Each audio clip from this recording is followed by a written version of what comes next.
Welcome to The Composer's Life. I'm Nadia, your host, and this is a continuation of an interview with Daniel Asia. If you're clicking for the first time, in the first half, he goes over more of his life and experiences. And in this half, we dive into advice and experience that other composers could learn from. I was listening to I think a master class with Danny Elfman, and he said that composers have to have the biggest egos that exist, or else you can't really be a composer as well. You have to think that your music is the best as you keep writing. I think he's right. At the same time, you also have the humility to know that there may be somebody else out there who has something great to say, which means I want to be the best composer writing Daniel Asia's music.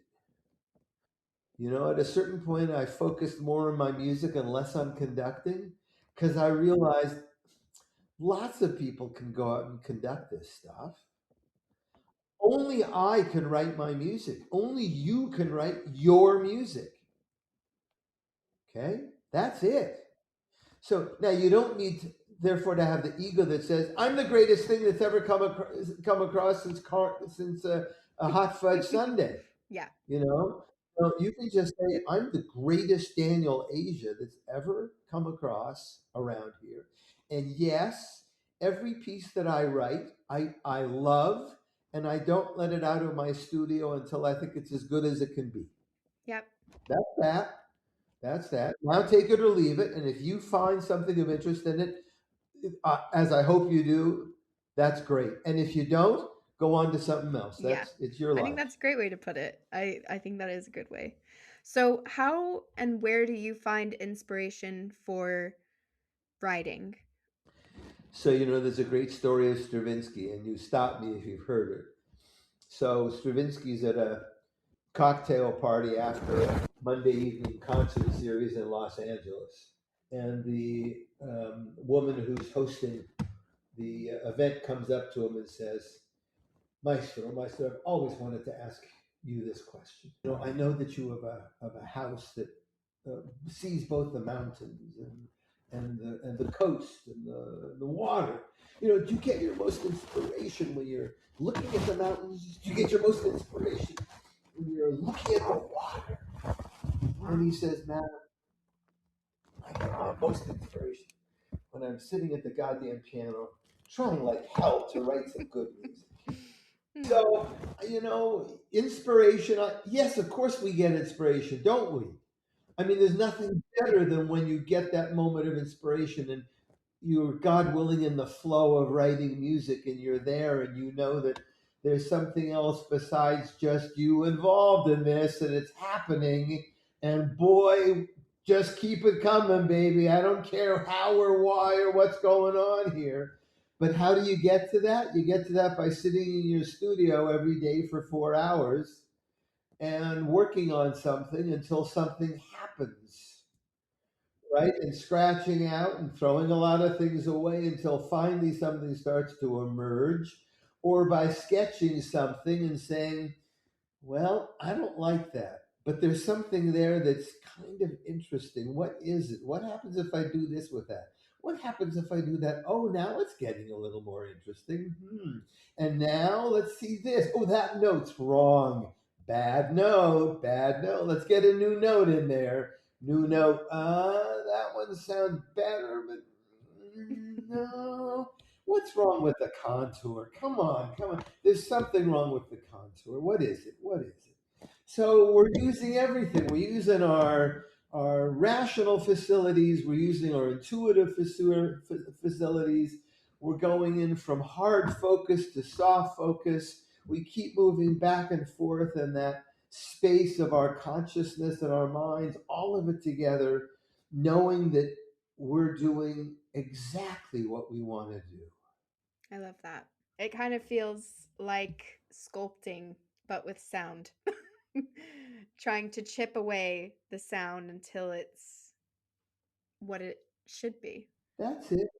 Some people chip away and some people build up. Do I care? as long as the end result is gorgeous and beautiful, however you go at it, I don't care. What do I tell people? I'm going to be politically incorrect for a moment, just a moment. I don't care if somebody's blue, black, green, brown, purple, white, short, tall, anything else. All I want to hear is their music. Then we can talk about whatever you want to talk about. But that's who we are as composers. We're the people who write the music. And it should be as good as we can make it. That's all there is to it. Okay? That's my take on the matter. That's it. So, during your career or even now, were there moments when you experienced doubt or fear in your abilities or in yourself and what you were doing? Every goddamn day. What are you talking about? I mean, I've got a Danny Elfman who maybe he feels that he's the greatest composer at every moment of every day. Every time I sat down, I'd look at the blank page and say, "Oh shit, how do you do this? I can't remember. I have no idea. What if I can't do it again?" And then I say, "No, it's okay. You've been doing this for a few years. You know this is how it always starts. You know, there are some composers who never stop writing music, which is to say, I think Philip Glass goes from one piece to the next immediately. Never takes a break, a breath, let alone a minute. That the flow is always there. Bach obviously did that, right? One piece to another.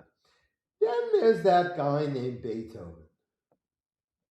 There's a reason Mozart wrote 30 whatever symphonies. I can never remember numbers 34, 36, 32. By the time he was whatever, 36, 34, 35. There's a reason that Haydn wrote over 100, whatever number that is. And there's a reason why Ludwig wrote 9.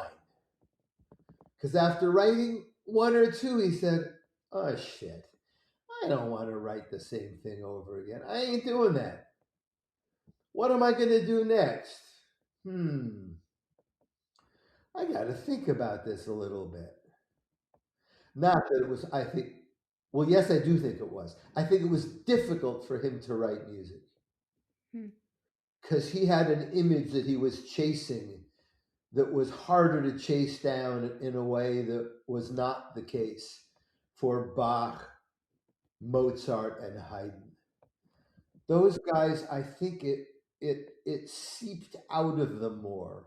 Although Haydn may have had to work at it more, but given his output, I only say that in a very gentle way. But I mean, I think most of us composers, we look to Beethoven and probably Stravinsky as the model, which, you know, sorry, it's great stuff, but this is hard work and you got to work at it to get it right. But once you've got it right, oh boy. Satisfaction. Satisfaction. Yeah, but that's the way that most of us need to think about it. Hovannes didn't, you know, Alan Hovannes. I don't know if your listeners know his music. I mean, what did he write? 560 symphonies? Wow. I think. You know, he wrote one every week or every 5 days or something. That's crazy. So, yeah, well, he had a style, he had a language, he had a something. Now, there's a difference between writing something that's every day and something that, dare I say, is profound or has at least some profundity to it. I aim for the latter. I mean, that's just who I am. I want something that I'm hoping is going to last, uh, not just everyday stuff. I think that the difference between classical music, quite frankly, and quote unquote popular music, almost by definition, popular music is supposed to be of its time. It's for us while we're going through the current experience. Yeah. But I wouldn't expect it to last in 100 years. But I think that's what classical composers are aiming for in a certain way. I know the problem of saying, look, I'm not sitting down and trying to write a masterwork every time I write a piece of music. You can't do that. That's clear. Having said that, we're trying to write something that maybe will have some resonance for people 10 years from now, 20 years, and they'll say, "Yeah, that's a good piece of Mm. Mm. music," you know. And I'm not dismissing the Beatles. I don't know. We'll find out. Maybe that's going to last as be like Schubert, you know. Yeah. So we'll find out. What would you recommend to people and composers do, and maybe based off of your own experience, in order to get their work out there? Because I do think that is one of the biggest blocks, at least for me sometimes, is for composers just sharing their work and getting it out. If you're a young composer, how do you get going? So, as I explained at the very beginning, my entire family were lawyers. I mean, the best thing is to be a John Corigliano and have your father be concertmaster of the New York Philharmonic and meet Leonard Bernstein when you're a young composer. That's the best way to do it. Uh, but that doesn't happen to most of us. I think there are a number of ways. The first thing to remember is the beginning of a long life and a long career, God willing. And therefore, you should plan ahead and think ahead. I'm now, if we talk about life as a curve, I'm at the end of a curve. You're at the beginning of a curve. And you will go through phases of your life and your career. And you might want to think at the start, for example, what are my predilections? The reason you became a composer is you have a predilection for music. Almost all people have some kind of gift or another for something, whether it's intellectual, rational processing, whether it's manipulating objects well, whether it's seeing well, or for us composers, hearing well and wanting to hear something new. So, first of all, you have to always be training. Singers are always training, they always have a coach throughout their entire careers. Composers don't need a teacher, but they need to be listening all the time, it seems to me. You can't listen enough in high school or college to hear all the music you need to hear. I'm going to die not having heard lots of music that I should have heard. But what I did do early on was listen 2 or 3 hours a day with scores. Mm. I've never heard Beethoven's Missa Solemnis in performance, but I heard the recording at least. Not the same, but I know what it is. I know that it's there, right? I've listened to all of the Beethoven string quartets. I've listened to all of my peers regularly up until fairly recently. I listened to all of my teachers. I kept abreast of what people were writing, whether it was Schwantner, Albert, or Rockberg, or Crumb, or Druckmann, or um, um, John Adams, whatever it was. In other words, I was taking things in. I was listening. Now, I was listening to Steve Reich. I was listening to Philip Glass, and we haven't even gotten to them. I met both of those guys early on in my career.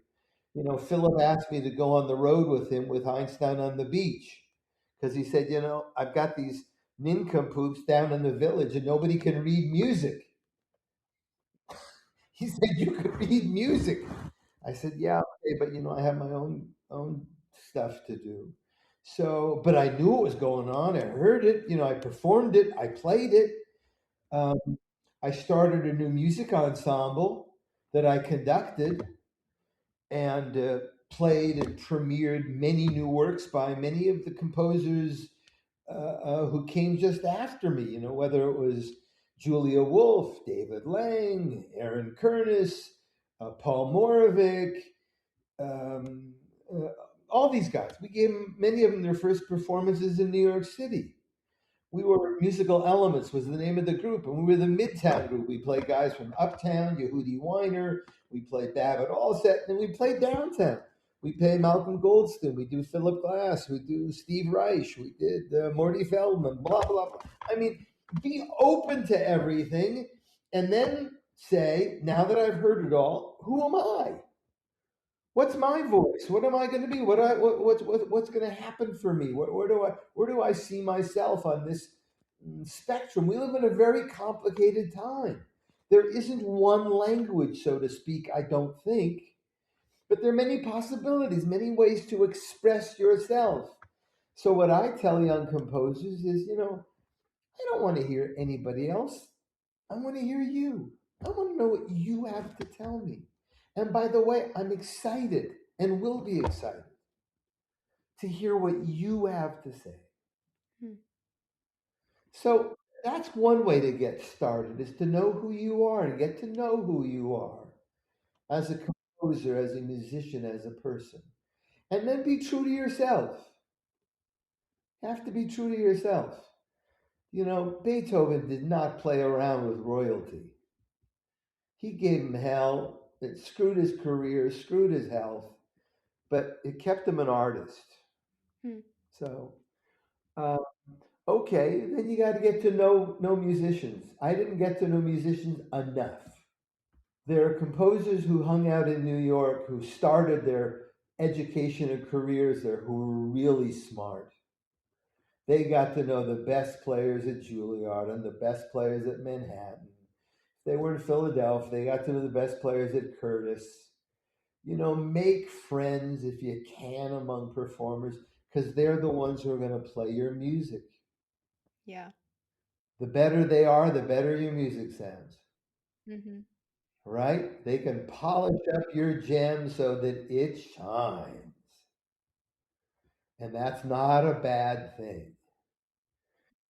So you want to seek out good performers and just want to be friends also, because they're the guys who are making music. Now, it's a tough world right now, I think, for classical music, or what we do, or for whatever word you want to apply. It's just tough. The culture is not what it was even 50 years ago, right? When I was a student, it's not as open, it's not as welcoming. Now, it wasn't welcoming then either. I'm suggesting with some golden age it wasn't, but there was a thriving middle class culture that looked at music. They didn't like new music in particular, but at least there was a scene, and orchestras had grown exponentially around the country because of the Ford Foundation and Rockefeller and all the rest. So there are lots of possibilities now for a young composer. So now we go back to that question of ego. And it's not so much ego as much as saying musicians and artists historically, we were the original entrepreneurs. Mm. We had to go out to the royalty and say, you want to support me. Let me show you what I can do. Let me show you what I have done. Mm-hmm. You just have to do it. There is no choice. And there's so many more of you younger composers, for better or worse. It is hard to distinguish yourself among your peers. So here are the two things to do that I think are most paramount to summarize. One, write the music that you can stand by and say, somebody is going to really like hearing this. Mm-hmm. Once you've done that, say, okay, now who do I get it to? To whom should it be sent? And say, look, I really think this is good music. Take a look. Those are the first two things. Everything else I think is ancillary. Yeah, go find a sponsor. That's real important if you can do that. Good luck. If you can find any high-tech people who are interested in what we do, there used to be those billionaires and millionaires who prized high art. There aren't many of those around anymore. Mm. There are competitions. Sure, I'd send stuff into everything that's available, knowing that you're not going to win. And if you do sometime, Zeitgeist, you should go in good health and forget about it and then go write the next piece. all of those good things like Prix de Rome when you're ready for it, the American Academy of Arts and Letters prizes, those all are stepping stones. You bet. You bet. They're not stepping stones to writing good music. I've been hearing lots of winners of those, and the music is nowhere as far as I'm concerned. But guess what? Here's an interesting thing. You know, the most major foundations or all 5013Cs, not for profits, guess what? They've got to give away 5% of whatever assets they have every year. Guess what? Every prize giving organization has to give away prizes every year. That's their job. Okay. So Charles Ives said, don't forget, prizes are for sissies. People people don't like that they use that word. Look, it's what he meant. He said, forget about the goddamn prizes. Will you just write the music that means something to you? That's what he meant. Hmm. So that's what I would encourage people to do. And if prizes fall into your lap and jobs and whatever positions that you want fall in your lap, that would be great. I never really thought about music as a profession. Hmm. I can't stand it when people talk about composition as part of some industry. I don't know what the hell that means. I just don't know. I still don't. If you're a performer, sure, and you want to be in the Philadelphia Orchestra, go for it, baby. Get your chops together and get the position. For a composer, what does it mean now? I have no idea. All I know is I kept getting. I got my first job was at the Oberlin Conservatory, and it was after I'd spent a year in West Berlin and on a German Fulbright. And boy, did I need work because I was writing music, but I wasn't, you can't, we just had a baby. Hate to tell you, but music isn't, if you're expecting to make a lot of money at this field, forget it. I mean, how many Danny Elfmans are there? There are maybe 3 or 4 in Hollywood now that are making a real living. The rest are working for them or doing something else, right? I mean, that scene better than I. And I ended up in London for a couple of years on a couple of grants, and then I desperately needed a job. Hmm. Oh, by the way, it's a good story. After being in West Berlin for a year, I was supposed to come back to UCSD to get a doctorate, and I ended up there for 3 days. Why? Because the first assignment from Pauline Oliveros was write a piece of music for the entire United States. Don't worry about the budget. There was another person there who was teaching a theory course talking about the morphology of a piece by Vinko Globokar. That's why I remembered him before. The piece went like this.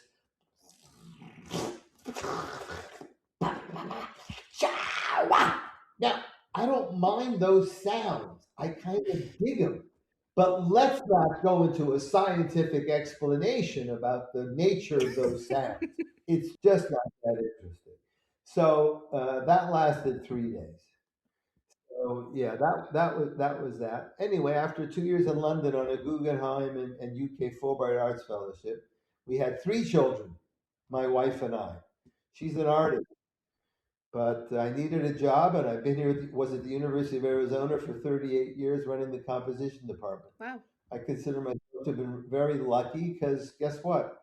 I told them I write music half day and I'll teach half day. But the music has to come first because you hired me as a composer. You want a real composer? So again, it's a matter of saying to yourself and anybody, guess what? Hmm. I'm a composer. Here's what I do. We're the people who create this stuff that everybody else plays. In this country, nobody could give a shit that we do that. In Europe, we're the maestros. The conductors and performers get the idea that, oh, you're a composer? Here, being a composer is like pumping gas, Yeah. if anybody knows what that means. Okay. So that's kind of the way it is, it seems to me. So you have to decide also at some point whether you're going to make a living from writing music or whether it's going to be something you really do, but another way might be found to actually make a living. Hmm. Good enough for Charles Ives. It nearly killed him, but that's what he did. Mm-hmm. So, I mean, it's a question, you know. You can become a corporation like Philip Glass. That's another way of doing it. Or the Bang on the Can guys. I mean, I respect them. They followed the Phillips tradition and made their own way as a group of composers, published their own music, created their own band, and did it. I mean, that's what I did with musical elements, but I was not able or capable or interested in following that model. Mm. And by the way, I loved teaching. I learned from my students. Wow, hadn't thought of it that way. How cool is that? Ooh, I can use that. Love those answers. Thank you. So, I want to switch gears a little bit and talk about some of your most recent releases, performances, and projects that you've had. One of them was the Tin Angel Opera, which was performed in New York City, if I'm not mistaken. You are not mistaken. I will take that as a fact. Perfect. So, do you want to tell me about what that opera was about, what the music is like, and how it was to have that premiered? Well, just so our listeners know, it's almost nighttime for you. It's almost lunchtime for me, but I think I should go put on my pajamas and get ready for nighttime if we're going to go into this. But no, I'll keep the story. It won't be of epic length, but I'm going to tell it in its entirety because it's a useful exercise for young composers. When I was at the MacDowell Arts Colony in 1978 and 79, I met a wonderful poet and writer named Paul Pines. Paul and I became fast friends over the ping pong table. We'd play every night after dinner. For the first 2 weeks, he killed me. And then after the next 2 weeks, I killed him. So it was a great relationship. I realized, though, if our relationship was going to go any deeper, I would probably have to ask him if I could read some of his poetry. I considered it a dangerous move because what if I really didn't like it? Hmm. Right? What do you say to a good friend? Well, I like you as a friend, but your writing's just not very interesting. Thanks for showing it. I usually I try I my wife says I'm straightforward to a fault, and I'm sure I am. So there are times not. He said. I read his poetry, and I knew some poetry. I'd loved E. Cummings' poetry. Studied it a lot of other 20th century poetry. I just thought his was right up there with everybody that I knew. I thought it was extraordinary, and I told him so. So I went back to New York City, and I wrote a big piece called "The Ossabaw Island Dream" based on his poetry. Musical elements played it the following year. And from then on, every year or two, Paul would send me a new book of his poetry, and I'd find 5 or 6 songs, poems that I just loved, and I'd set another Mm. and I'd set them various cycles. I wrote Pine Songs 1, Pine Songs 2, Breath in a Ram's Horn, Adrift on Blinding Light, um, then used it in my Fifth Symphony, Ossabaw Island Dream, etc. In the early 2000s, I said to Paul, I've set lots of songs now. I've written 4 symphonies. I'd like to write an opera. Would you be interested in writing an opera? So I said, look, I'd like to write an opera. Would you like to work on this project with me? He said, yeah, I think that'd be great. I said, well, what do you think? What should we do? He said, well, that novel that I was working on 20 years ago, when we met, I think it'd make a great opera. And I thought about it for about 3 seconds. And I said, the Tin Angel would just be extraordinary. I agree. Let's do it. So this was about 2007, I think, maybe 2006. I said, Paul, you don't write an opera unless you have a commission for it and somebody who's going to produce it. I have a good friend who was at the MacDowell Colony with us, Lou Stratland, who you remember. And Lou wrote an opera, and it was for a David opera company, and they went out of business before they could produce it. And he still hasn't gotten it produced. It's been 30 years. That's how hard it is. He said, okay, so what do you think we should do? And I said, well, look, I think you should write the libretto. And then let's try and sell this opera on the basis of the libretto and my symphonies and my symphonic works. So I was able to go to some relatives and say, would you help fund a libretto? Paul was then teaching, I think, up at SUNY at Adirondacks. So he took up 6 months and he wrote 9 drafts of the libretto in those 9 months. He had to reduce the characters a lot. People can go and look online to find out about the Tin Angel opera, right? And if anybody wants to contact me, I'll send them the video of it. It's got to be private for union reasons, but you can see what goes on or whatever. But it takes place in a jazz club in the Bowery in the 70s, and it's a love murder mystery story and a love affair all wrapped into one, and not one but at least 3 people get killed in the course of the opera. I mean, it's a big deal. Anyway, so Paul wrote this libretto. We then did the 10th draft together. We reviewed it, and I said, "Good, I think we're cool." And I didn't know what to do with an opera, how to sell it, so I started looking around. That's what I did. I looked around. None of my friends that were really big in opera. One was a guy named Conrad Cummins. He'd already done stuff at Oberlin, and I think it had something done. I probably talked to him. He said, "Well, you send it around to people." I said, "Okay." So I sent it. The first guy who responded was a fellow named Pelham Pierce at Central City Opera in Colorado, and he was very excited about it. He said, "I want to do this. Come on out. Let's talk." Paul and I flew out. We saw Antony and Cleopatra by Barber, which we were doing, and then he sat with him and he said, "I love this. I love the music. I love the libretto. We're going to do this. I just have to talk to my board." And a few months later, he came back. He said, "My board said they want me to raise an endowment, not use money for a new production." Hmm. Oh, we were so disappointed. Here we traveled all the way out there. You can imagine. So I said, "Okay, back to the drawing board." So another thing composers must have in this business is perseverance. Hmm. You don't stop. You don't quit. So I wrote to a bunch of other opera companies. Kansas City Opera. "Hey, this is an interesting project. We kind of like this. Let's talk a little bit." So we talked, and they said, "Well, we can do this, but we like the story. We like your music. And we can probably fit it in our schedule in about 5 or 6 years." Well, I didn't know the opera world very well. And I thought, 5 or 6 years? What makes you think that any of us are going to be alive in five Oh, or no. 6 years?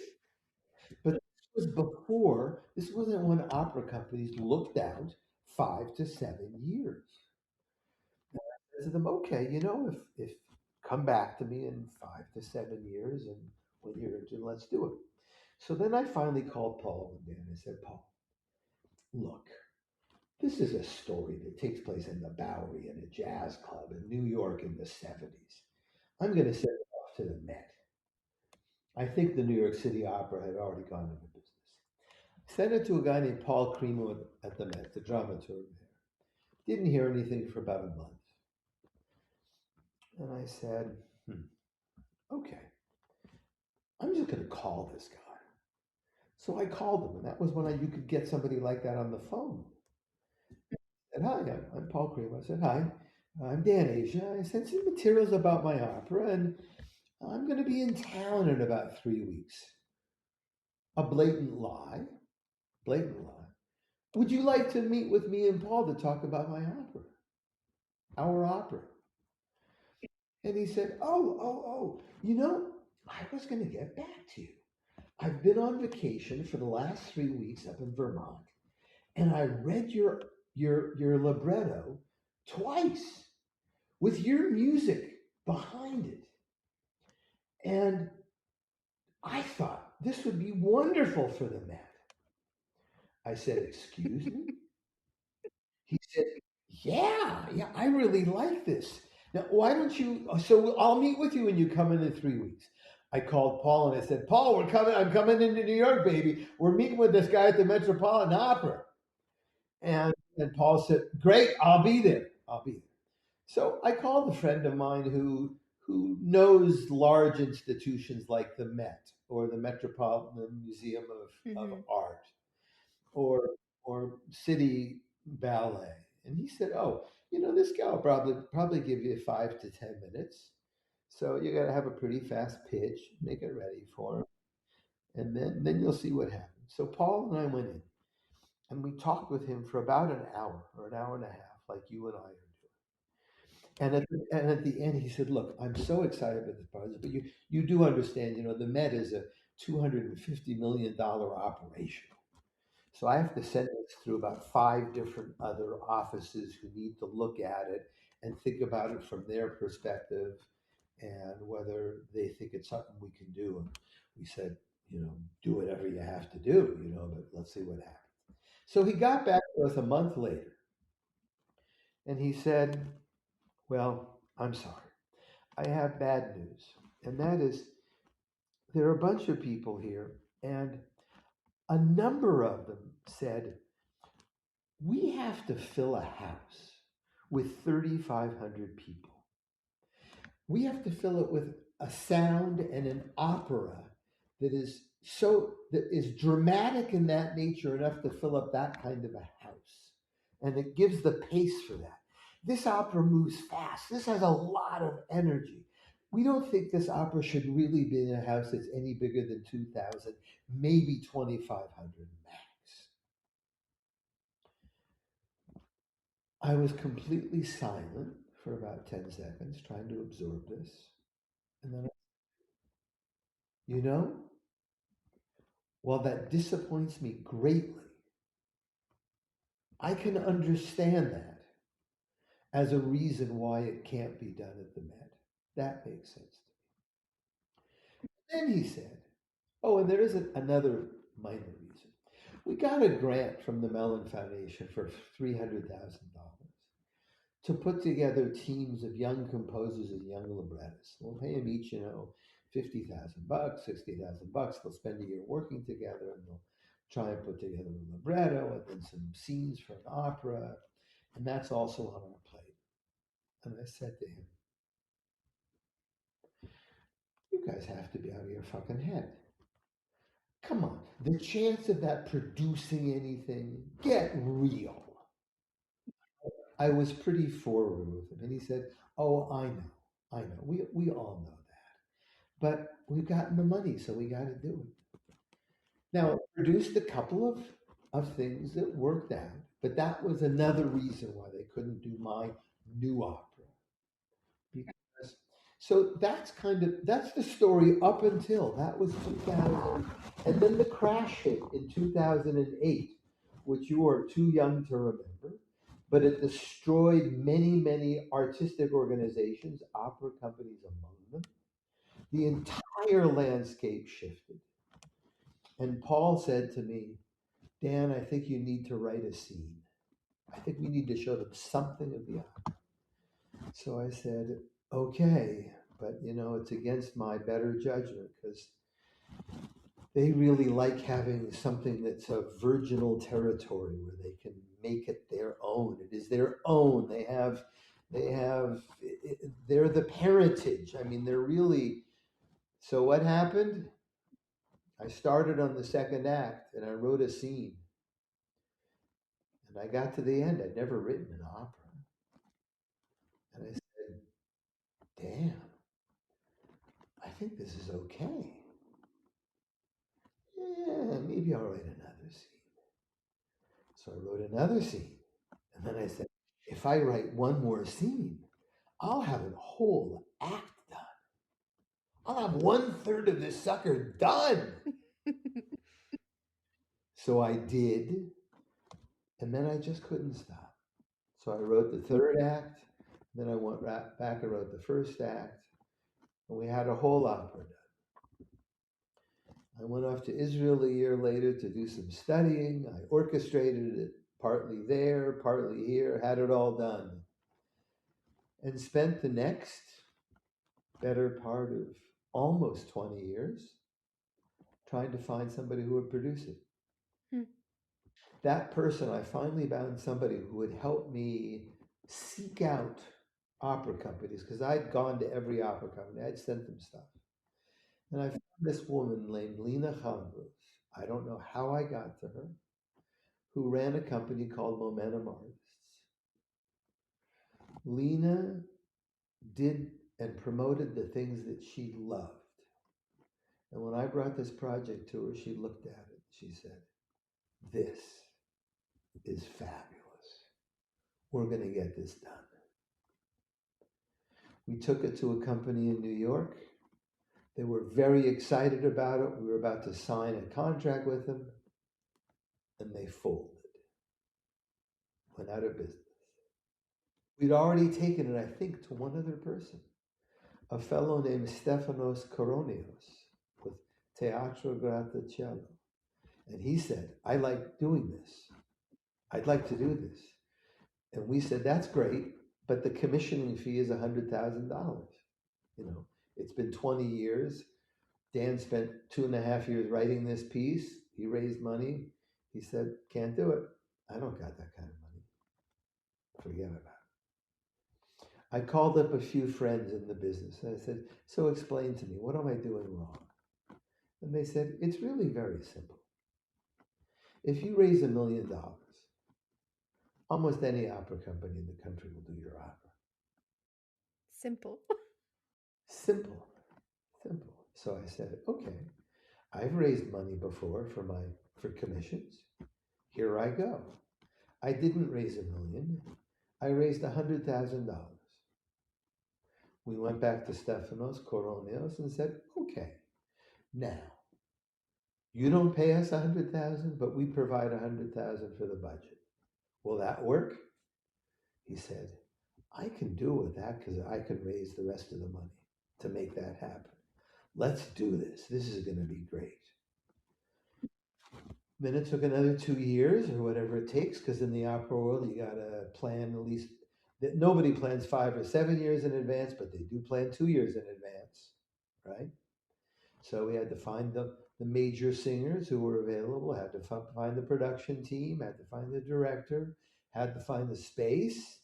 And that's why, after almost 20 years, my opera was finally produced last June, 28th and 29th. Those days are imprinted on my memory. In New York City at La Mama Theater, 3 blocks from where the club existed back in the 70s, 4 blocks from where my ensemble, Musical Elements, performed its first season at what was then called the Truck and Warehouse Theater. So full cycle after almost 20 years.